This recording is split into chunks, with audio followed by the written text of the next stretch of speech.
First నువ్వు నాతో సమానంగా ఉండాలంటే నా యొక్క మహిమంతా నీకు ఇస్తాడు. దేవుడు తన యొక్క మహిమనంతటిని నీకు ఇచ్చి ఉన్నాడు.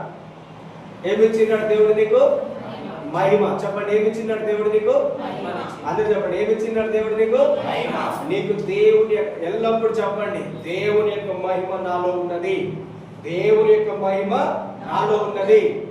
దేవుని యొక్క మహిమ అంటే ఏంటిదో తెలుసా? దేవుని యొక్క సర్వ శక్తి, దేవుని యొక్క సర్వ అధికారం మహిమ అంటే. ఆయన యొక్క మహిమను అంటే దేవుడు ఏమంటున్నాడు? నీకు అధికారం ఇచ్చి ఉన్నాడు. మహిమ అంటే ఏంటిది? అందరూ చెప్పండి, మహిమ అంటే ఏంటిది? సర్వశక్తి, సర్వ అధికారం. ఏంటిది దేవుని యొక్క మహిమ అంటే?